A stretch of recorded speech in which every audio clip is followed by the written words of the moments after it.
Long before Athens or Rome stood in marble, an island kingdom glimmered in the Aegean Sea. They built palaces with running water and art that breathed with life. But one day, fire and sea swallowed their world, leaving only myth behind.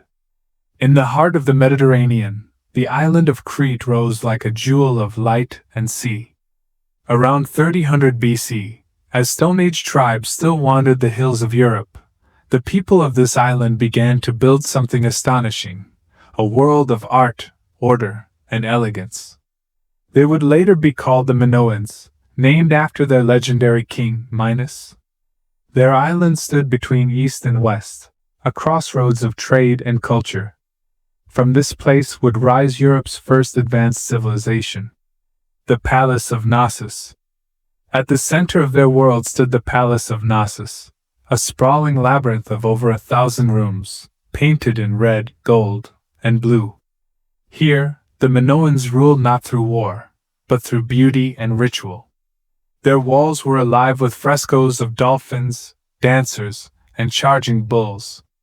They built storage rooms filled with olive oil, wine, and grain, signs of wealth from trade that reached Egypt and Mesopotamia.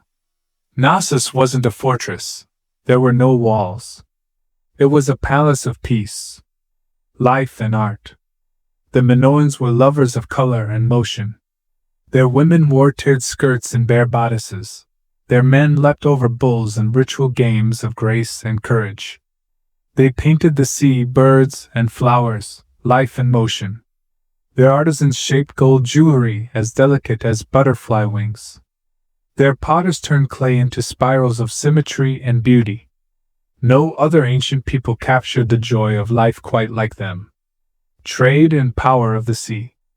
Crete's strength came not from armies, but from the sea. The Minoans were the masters of the Aegean.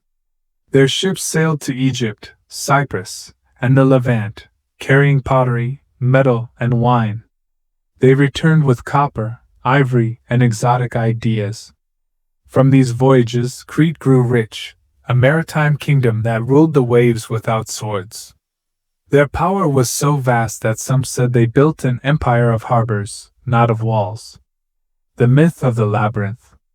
But every civilization cast its own shadow. Later Greek legends spoke of King Minos and the Minotaur, a beast trapped in a labyrinth deep beneath Knossos. Each year, youths were sent from Athens as tribute, never to return. Perhaps the myth was born from truth, from the endless corridors of the real palace, or from the dark rituals of bull worship. In myth, the hero Theseus slew the beast and ended the terror. But in reality, the labyrinth may have been the palace itself, a maze of art and mystery where religion and power intertwined. The eruption and destruction. Around 1600 BC, disaster struck from the north. The island of Thera, now Santorini, erupted with unimaginable force. Ash blotted out the sky. Tsunamis thundered across the Aegean, smashing into Crete's harbors. The once peaceful island was thrown into chaos. Palaces burned, trade collapsed, and the rhythm of Minoan life broke. The gods they had painted on their walls seemed silent amid the ruin.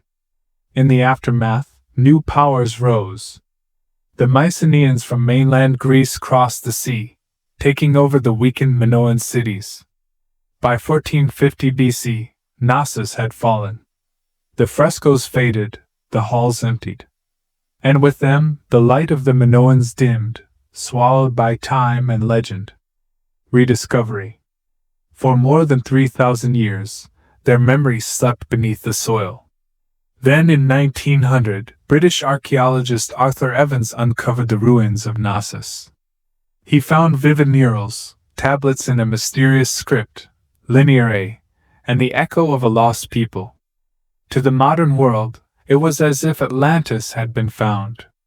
Legacy of the Minoans.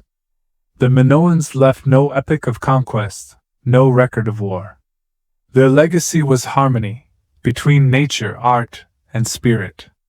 They proved that civilization could flourish without empire or blood. Their architecture inspired Greece. Their myths shaped legends. Even today, their dolphins still leap across frescoed walls, forever swimming in a sea of memory. They built without fear, painted without greed, and lived with grace.